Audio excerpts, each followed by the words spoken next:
mulai baca.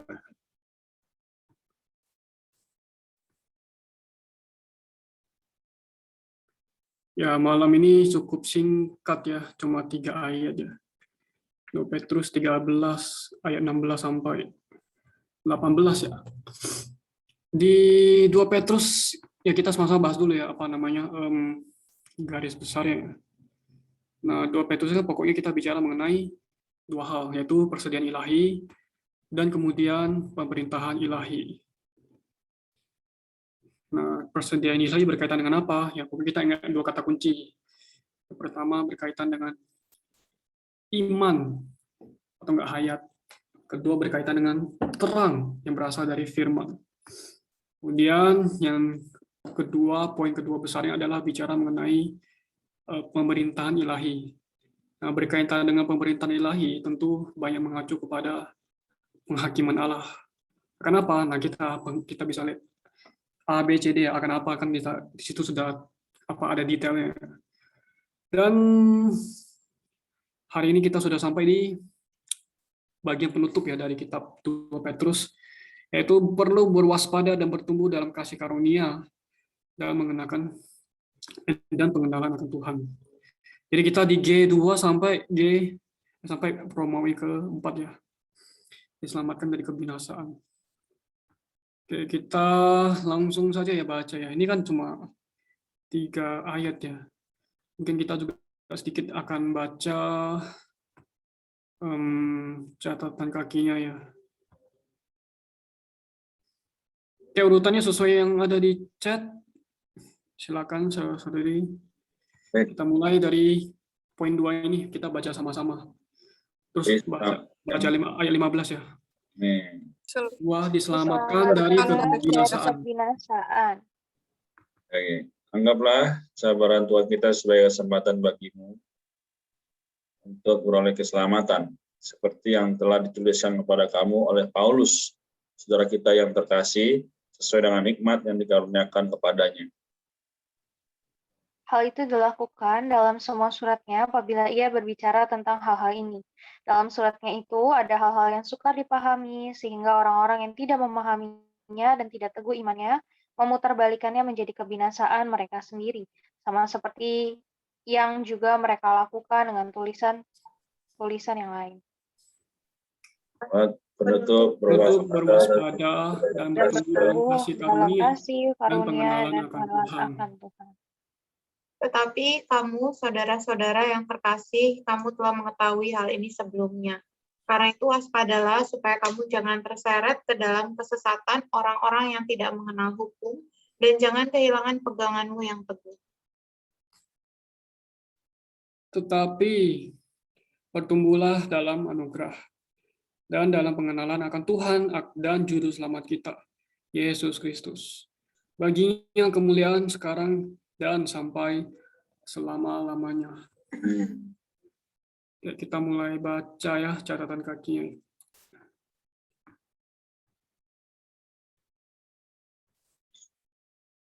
Ini kan lumayan panjang ya.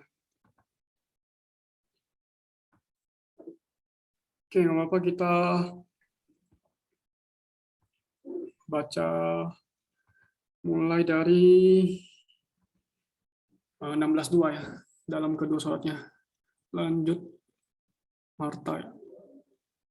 16:2 dalam kedua suratnya yang hanya terdiri atas 8 pasal, Petrus menyinggung seluruh ekonomi Allah dari kekekalan lampau sebelum dunia dijadikan, sampai kepada langit baru dan bumi baru dalam kekekalan yang akan datang.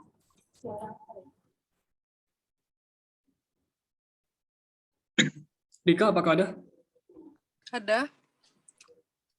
Dia menyingkapkan hal-hal penting dalam ekonomi Allah yang telah dinubuatkan oleh para nabi dan yang diberitakan oleh para rasul dari 4 aspek.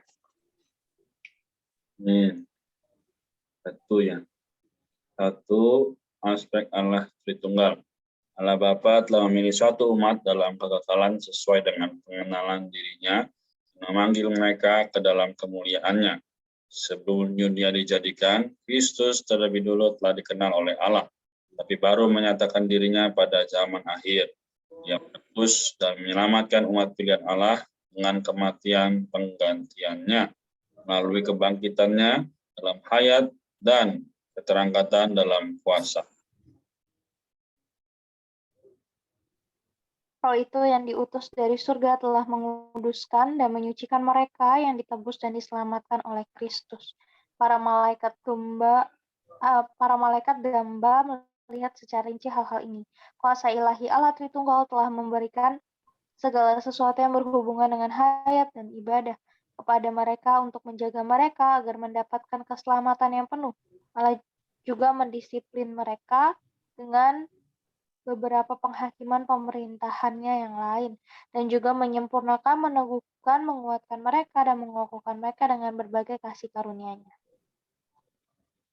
Tuhan bersabar terhadap mereka supaya mereka semua memiliki kesempatan untuk bertobat dan beroleh selamat. Kemudian Kristus akan menampakkan diri dalam kemuliaan, membawakan keselamatan yang penuh kepada para pencintanya. Dua, dari aspek kaum beriman. Kaum beriman adalah harta Allah, dipilih oleh Allah, yang dipanggilnya dengan kemuliaan dan kebajikannya, yang ditebus oleh Kristus, dilahirkan kembali oleh Allah melalui firman-Nya dan diselamatkan melalui kebangkitan Kristus.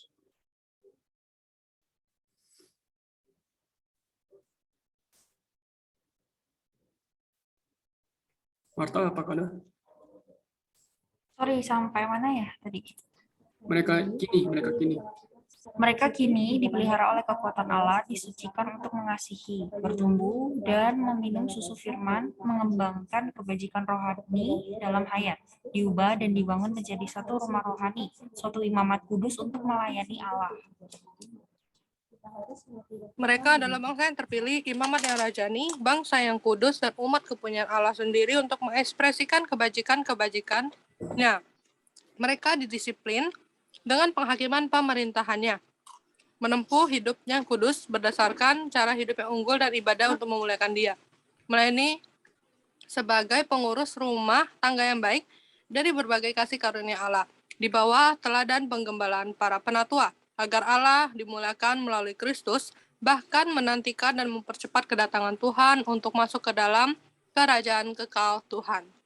Amin.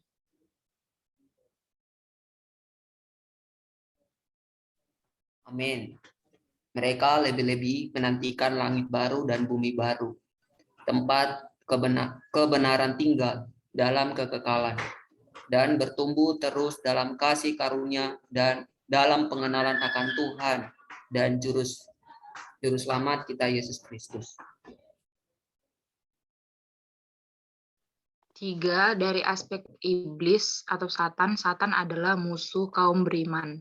Ialah iblis seperti singa yang mengaum-ngaum, sedang berjalan ke sana kemari mencari orang yang dapat ditelannya. Amin. 4, dari aspek alam semesta, para malaikat yang jatuh dihakimi dan sedang menantikan penghakiman kekal. Dunia kefasikan yang kuno dimusnahkan dengan air bah. Kota yang fasik dihanguskan menjadi abu. Para pengajar palsu dan para pengejek yang bidah dalam kemurtadannya, serta umat manusia dalam kehidupan yang jahat, semua akan dihakimi dan dibinasakan. Langit dan bumi akan dibakar habis dengan api. Semua orang yang mati dan roh-roh jahat akan dihakimi. Kemudian langit baru dan bumi baru akan tiba sebagai alam semesta yang baru. Kebenaran Allah tinggal di dalamnya sampai selamanya. Di dalam tulisan-tulisannya, Paulus juga berbicara tentang perkara-perkara ini, kecuali langit baru dan bumi baru. Karena itu, Petrus menyinggung tulisan-tulisan Paulus untuk memperkuat tulisan-tulisannya sendiri, terutama tentang penghakiman pemerintahan dan penghakiman pendisiplinan atas kaum beriman. Paulus dengan kuat dan berulang-ulang menekankan masalah ini dalam tulisan-tulisannya. Ini pastilah alasan Petrus yang dengan sekuatnya merekomendasikan tulisan-tulisan Paulus. Betapa indah dan unggulnya rekomendasi ini. Walaupun orang-orang Korintus mencoba memisahkan Petrus dari Paulus menurut kesukaan mereka yang bergolong-golong, Petrus malah memuji Paulus dengan berkata, bahwa Paulus sama seperti dia mengajarkan perkara-perkara ini, dan bahwa tulisan-tulisan Paulus tidak seharusnya diputar balikkan, tetapi harus dipandang penting seperti tulisan-tulisan lainnya dalam kitab suci dan seharusnya menerima penghargaan yang sama dengan perjanjian lama. Bagi Petrus, oke, lanjut. Bagi Petrus, memberikan rekomendasi sedemikian itu bukanlah perkara kecil, karena Petrus pernah dicela secara terang-terangan oleh Paulus atas kepercayaan perjanjian baru. Ini menunjukkan bahwa Petrus dengan berani mengakui bahwa para rasul bermula seperti Yohanes, Paulus, dan dirinya sendiri dan bersama-sama mengambil bagian dalam ministry satu-satunya, yaitu ministry perjanjian baru, walaupun gaya, istilah, pengungkapan, titik tolak pandangan, dan cara memaparkan pengajaran mereka berbeda. Amin. Inti ministry yang sedemikian ini ialah menyuplaikan Kristus yang al-mu'id sebagai perwujudan Allah Tritunggal kepada kaum beriman.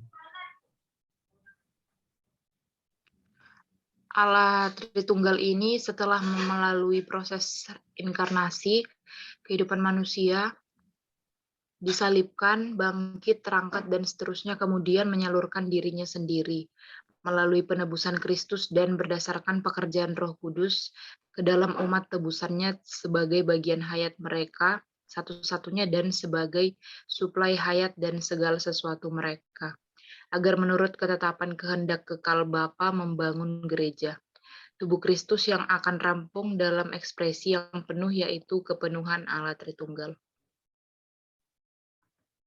Amin. Cukup panjang ya di 16 ayat 2 ya.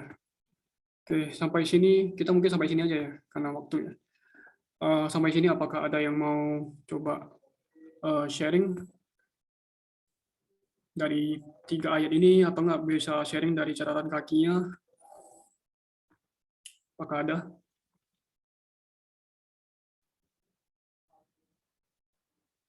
Oke, kalau nggak ada, mulai dari aku dulu ya. Melalui baca ini aku kembali sih apresiasi Petrus ya. Kalau kita baca catatan kaki tadi barusan kita baca ya. Nah, betapa indah dan unggulnya rekomendasi ini. Jadi kita tahu bahwa seorang Petrus, kita tahu bahwa dia kan orangnya sangat alamiah sekali ya. Kalau kita baca kitab Injil, kita bisa melihat Petrus itu kayak orang yang berambisi ya, pengen jadi yang paling diakui oleh Tuhan lah, yang paling besar lah. Ya. Tetapi di sini Petrus mengakui tulisan Paulus. Sedangkan kalau kita baca di Galatia pasal 2 ayat 11 sampai 21. Nah, di sini Paulus terang-terangan mencela Kefas ya, mencela Petrus. Jadi Kefas ini di sini Petrus ya di bahasa Yunani.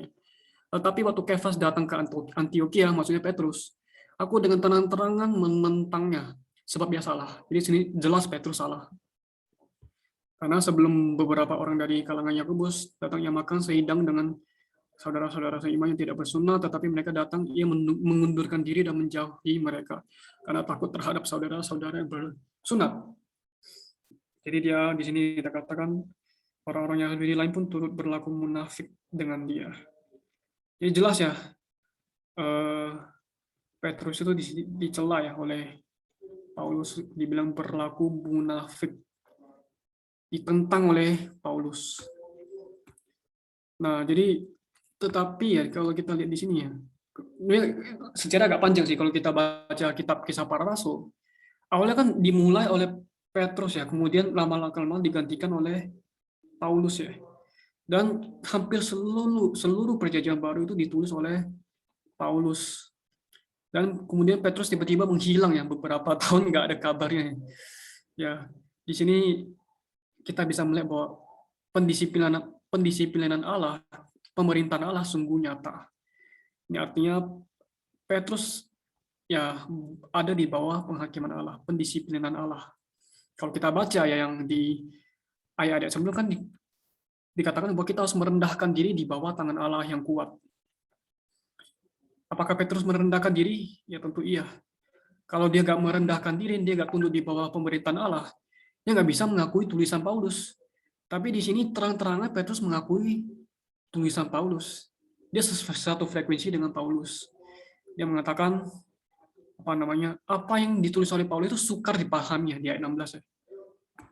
Nah, di sini kita lihat bahwa ada satu tanda bahwa Petrus ini mengakui tulisan Paulus.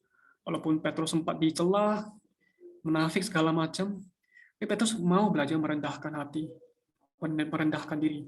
Dia mau mengakui tulisannya Paulus ya. Bayangkan kalau ini di dalam dunia kekristenan udah bentuk gereja baru, udah jadi satu ministry yang baru. Tapi puji Tuhan mereka tetap ada dalam satu ministry yang sama. Nah, ministry apa gitu kan? Ministry penjaja yang baru. Walaupun cara penyampaiannya beda-beda, tapi mereka tetap satu. Ini semuanya butuh supaya kita itu semua berada di bawah penghakiman Allah.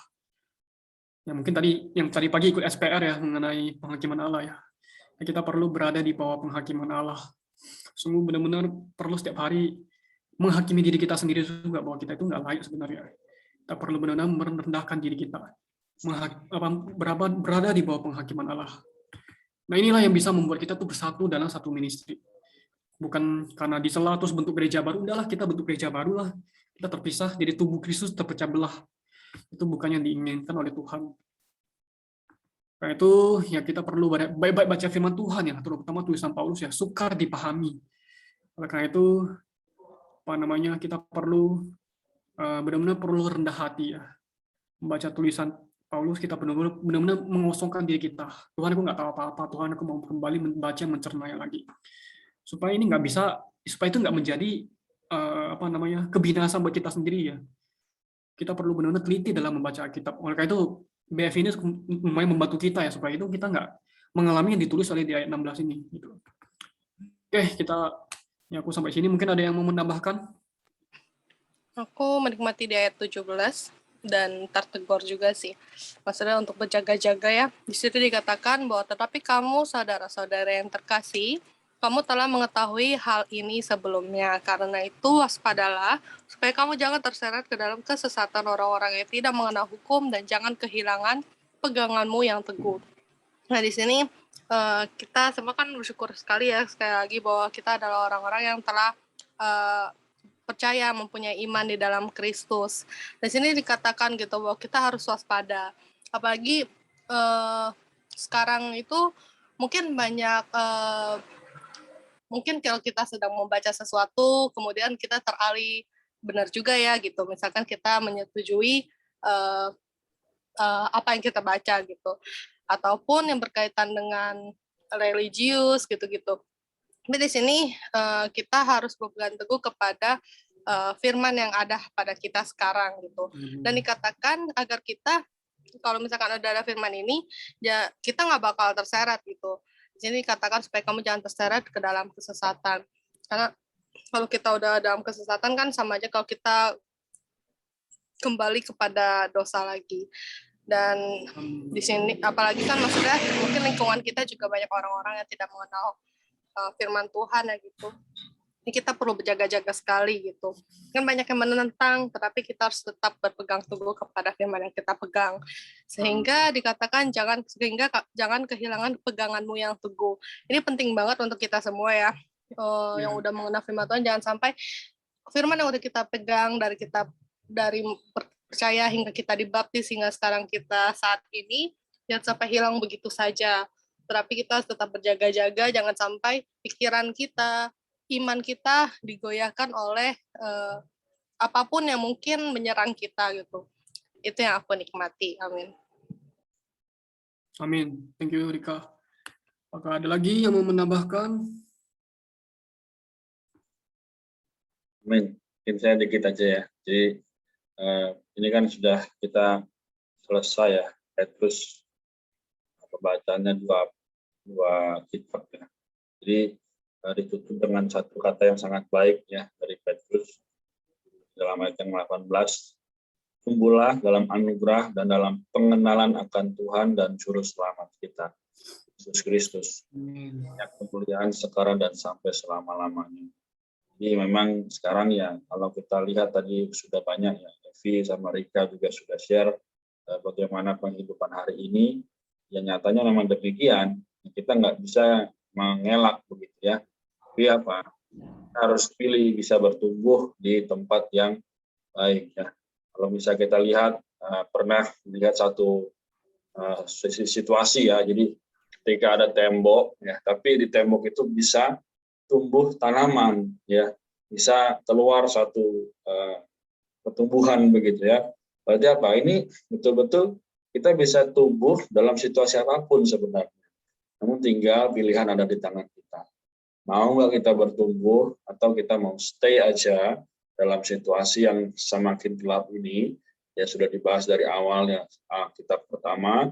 Tapi sekali lagi memang nggak mudah, maka perlunya apa? Penghidupannya dengan saudara-saudara lain dalam penghidupan gereja.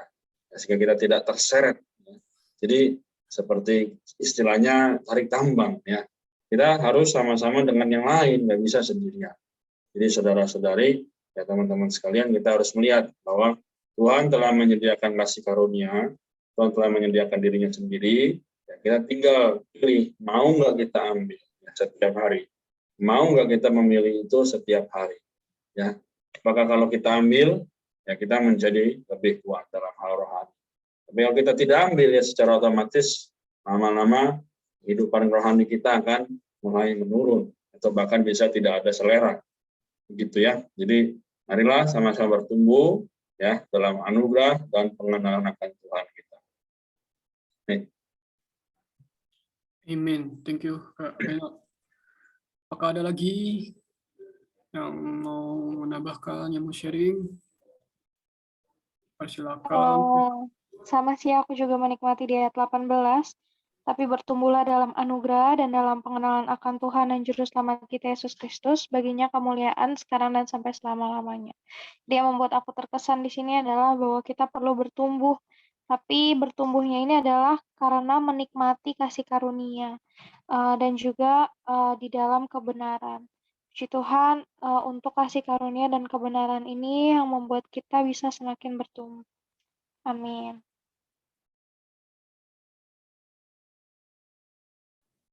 Amin. Thank you, Lady. Apakah ada lagi?